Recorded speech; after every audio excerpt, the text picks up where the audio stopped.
So the next thing that I'm going to be working on is implementing paging. So I'm going to focus on three areas. First is just to enable the paging, and how that's done using the link method called skip. Then portraying some information to the client about how many pages and how many items total, how that's done, and then making paging even more useful with the previous and next URLs.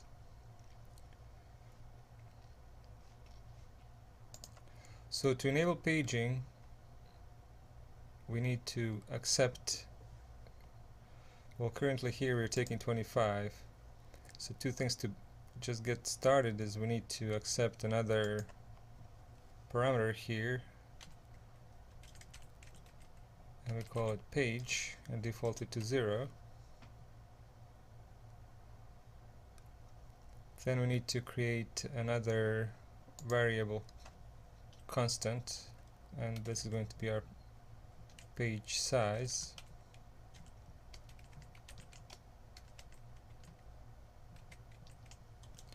And we can default that to 50.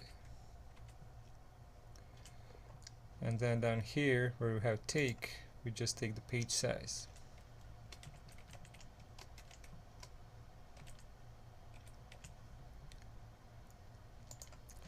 So the paging itself is done simply by using the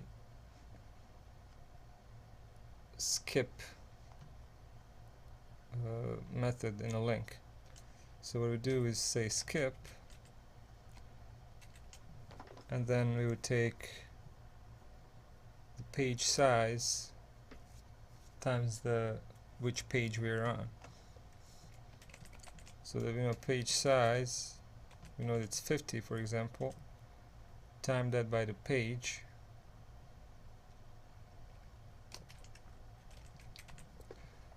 that we're passing in, so that then we know on page 1, if you're on page 1, you're skipping the first 50 because that's a 0, it's a 0 index.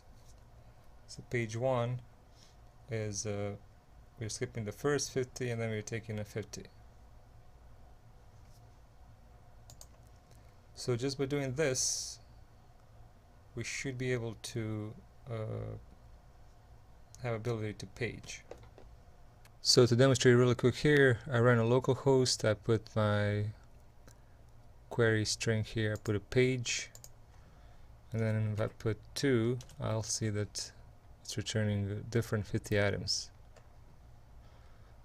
So that's how we use skip to be able to page, but this is not really giving a lot of information to the client about which pages we have, how many, and so in order to do that, we need to be able to get some counts from our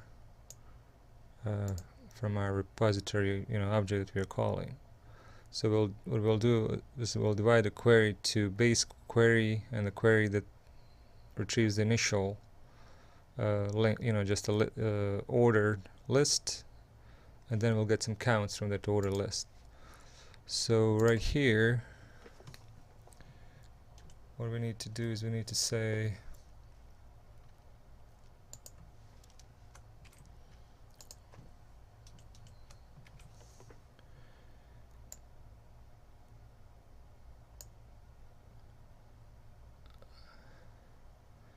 I can say results equals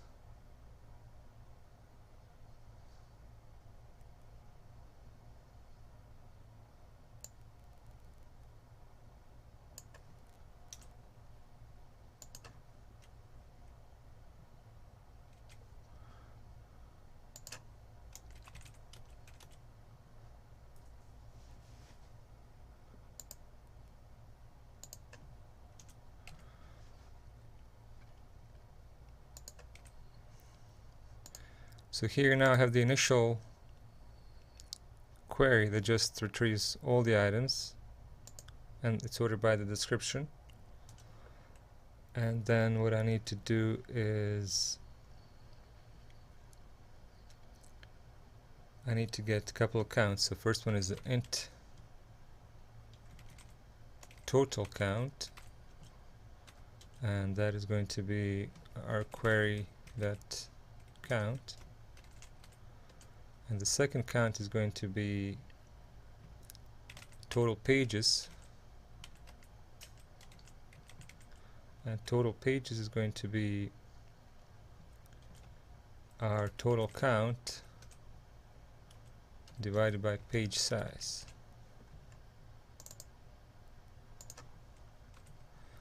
But here also have to go ahead and convert this to math ceiling,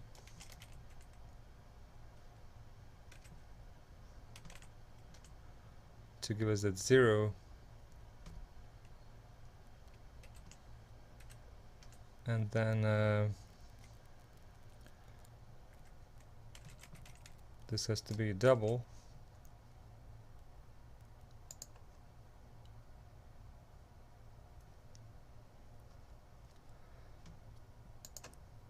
so here now I have a total count and total pages. Now in order to pass this to the back to the client, we need to change this to the object, our method get method to the object, and then we're going to return new anonymous object, and here we're going to say total count equals total count total pages, and when we do that, actually gets total count and total pages. So at least now we know that there's 151 pages. So if you want to do the paging, if you put a page equals 150, we get it. If you put page equals 151, nothing there, because it starts with a 0. So page 150 might not have all 50 rows because it's partial. I mean all 50 items. And finally, to make paging even more useful, we can build previous and next URLs.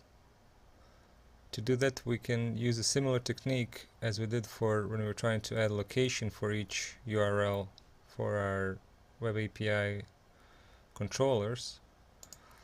So in order to do that, we'll go ahead and add URL helper.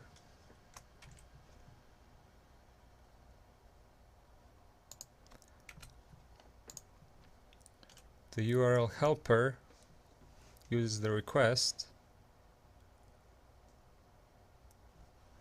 We have to bring it in here, and we have to use HTTP routing, not the MVC. So now that we have a URL helper, what we do is we create a variable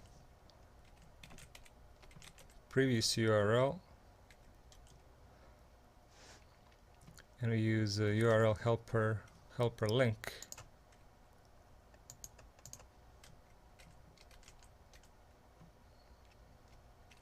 We name the link food, comma, and then we create a new object, anonymous object. We say page equals page -1.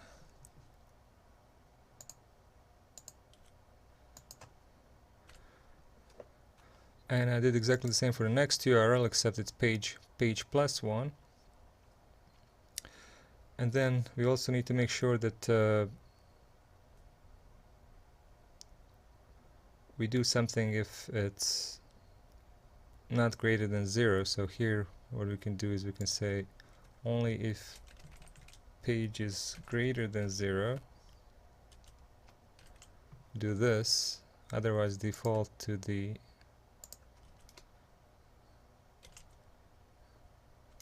nothing.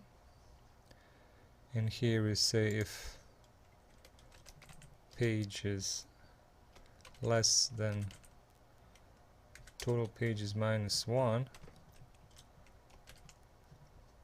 using this question mark type of syntax, pass that, or otherwise we pass nothing.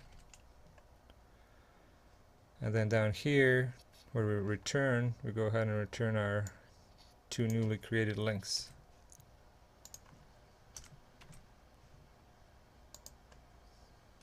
This is a good example here. You see next page URL, it's empty, and then previous it's 149, and that works, and then next. So that's a very cool way of how we can page through our data, especially when we have a large number of items and we want to make our API as user friendly as possible.